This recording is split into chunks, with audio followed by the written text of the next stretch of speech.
pure photogrammetry. We have a robotic arm, rotating. We're just launching 3D scanning studios all around Europe. Okay, if it's possible for the face, it must be possible for the feet.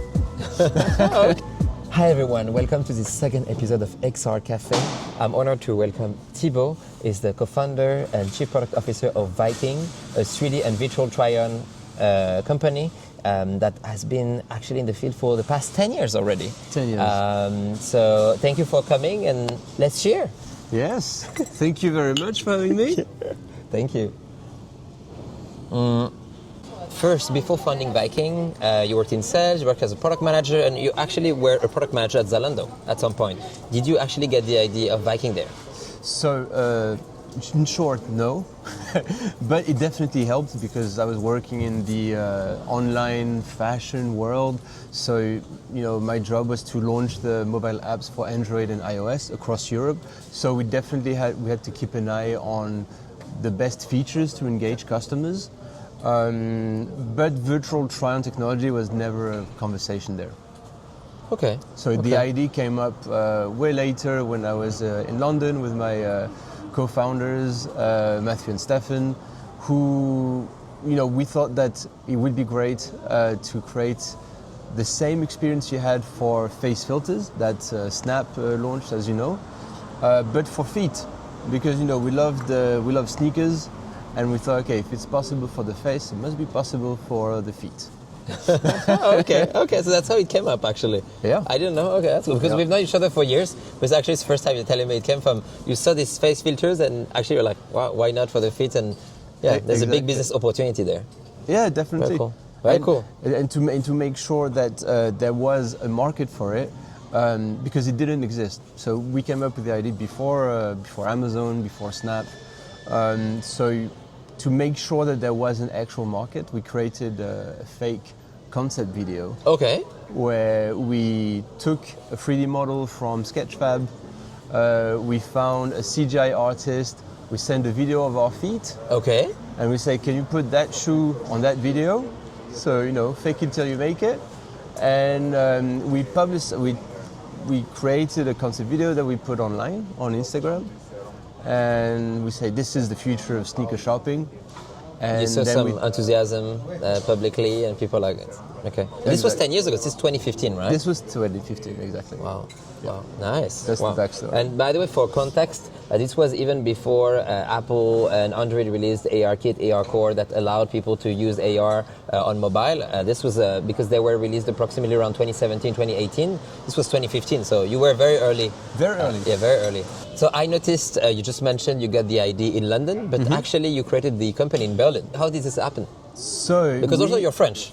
I am French. My co-founders are English, and we started the business in Berlin. Okay. Very European. Okay. But so was there a specific reason for creating the business in Berlin? Were there maybe more business for you in Berlin, or just a coincidence of where you were at that time? Total coincidence. Okay. We were doing an internship with Matthew, our CEO. We met in a mobile advertising company. Okay. And we always wanted to create a business together. And we lived in Berlin. We love Berlin. It's a great tech city. It has loads of great developers. And it's very creative as well. Very creative, and it's perfect for 3D and fashion. Okay. So we stayed there. Regarding Vyking, actually it's been 10 years now it exists. Mm-hmm. Can you share how it evolved? What do you offer now that you were not 10 years ago? So when we started Vyking, we're selling only virtual try-on technology for shoes. The problem we had is that, nobody had 3D models, so we were very early. So we had to wait to evangelize the market so that brands would create their own 3D models. Now the big difference with today is that we also create 3D models. So we're just launching 3D scanning studios all around Europe. Very cool. Where all brands can ship us products, or we can bring our scanners to their office to scan thousands of shoes. So that's the big difference. So now we offer the whole suite of 3D shopping technology, from content creation to 3D experiences. Okay, great. And I was going to say, actually, and you started to reply to this question, I noticed you've got thousands of models that you made for different clients such as Adidas, Martens, Zara, New Balance. How do you create so many models? It's huge. So Yes, it was definitely a challenge, and thank God, technology evolved a lot. So before, to scan a product, it was very, very tedious. It was very tough. Now with our 3D scanning studios, it takes 57 seconds to scan one shoe.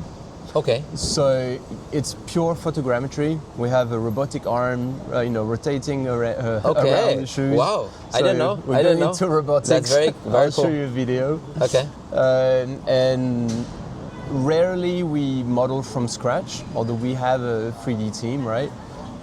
We do it for particular, apparel or accessories that path can be used, but the rest is photogrammetry purely. Okay, awesome. Do you actually start to use AI as well to do this? To create 3D models with AI, we tried a lot of different technologies. At the moment, it's not there. Okay. It's not there yet. We're trying, regularly everything that comes out, but we haven't found the one technology that'll do it. Of course, we have a huge database of 3D models, so we could work on that. But at the moment, the quality is not good enough for a brand. Especially as there's so many details, I guess, inside, outside, it might be tricky. Exactly.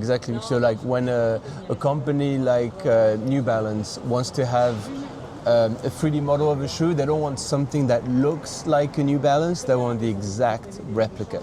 So this is why photogrammetry is the best option today for that. Okay, no, great. And I was going to say, actually, the list of clients like New Balance you just mentioned, could you share how these deals happen? Are they actually interested by these kind of technologies because they know it's something that they need today, or is it something more you evangelize to them? Like, how do these deals happen? So it changed a lot over the time. So at the beginning, when we released that video I just mentioned, we tagged all these brands on Instagram, and they reached out to us because so that was very easy at the beginning.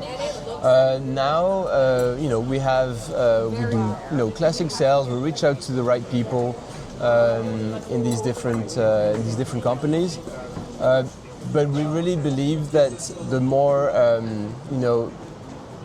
more you release products that actually help the customer experience, the better it is for them to reach out to us. So we think it's probably better to start with great products, and then usually people reach out.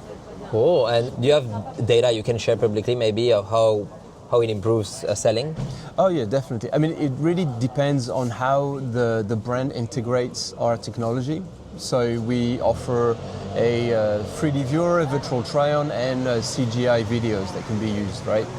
And depending on the integration, we systematically see an increase in conversion rates. So when someone is interacting with a product in 3D, they're more likely to purchase it. So it varies between 2 to 20% increase in conversions. Okay, depending on how good the integration is, right? Wow. Okay. Wow. Great. Thanks for sharing. And actually, my next question is: it's been 10 years you created this company. The space has moved a lot, either photogrammetry, 3D, AR try-on, and now let's think about the next 10 years. How do you see this future of try-on technologies? Do you think it's going to be maybe a mix of AR mirror, like screen and cameras, where people can try it in store in real time, or maybe on the front outside, so people can maybe try without having the store open, or maybe is it going to be that people wear AR glasses that they can look at themselves in the mirror, try clothes? How do you see the future in 2035? 2035, I see. I mean, I met you. I mean, you were an expert in XR glasses. I think these ones are going to be worn by a lot of people. I'm a true believer in that. And I think all the virtual try-on experiences are going to happen on these devices. That's my opinion. And I think the rest of the team shares the same opinion. I think, the moment today to do virtual try-on experience, to interact with a 3D model, you need your screen, you need your smartphone, or you need your desktop. I think AR mirrors, which is also a product we launched, is also still slowly being adopted by more and more brands. Like outside a cool shop, you can see the mirror and you could interact with the apparel, you could wear it and see yourself with it. and the potential of AR glasses, you know, when you will have dual displays and you'll be able to just point at your feet and try on shoes or interact with any type of product, is going to be mind-blowing. So 2035, probably the year of AR glasses. Okay. Okay, great. You don't think they will happen to be consumer a little bit earlier than that? Because I think 2035, I think by then we'll have probably very, very good AR glasses, I think, no? What do you think? Or you're a little bit careful? It depends on adoption. You know, like when the first smartphone was created, it took a long time before everybody had an iPhone. True. But yeah, that's why I think 10 years from now, I think it should be good, hopefully. 10 years? I hope so. Yeah, I hope so. Cool. And I was going to say also, you told me you have many offices in Europe, which is great. What are you investing on right now? Where do you see the growth opportunity? So at the moment, we're investing a lot in 3D content production. Okay. Because we need to, we need to evangelize the market, different brands, to create the best digital twins of the products they have. We think apparel and accessories is going to be a very important topic. Leveraging AI, of course, you know, a lot of people are talking about AI. We're working on similar products in that field, which we cannot disclose right now, but like there's going to be some really cool stuff coming out in the next years. Oh, very exciting. And I was going to say, actually, you told me tomorrow, as we're recording today, you have a new announcement.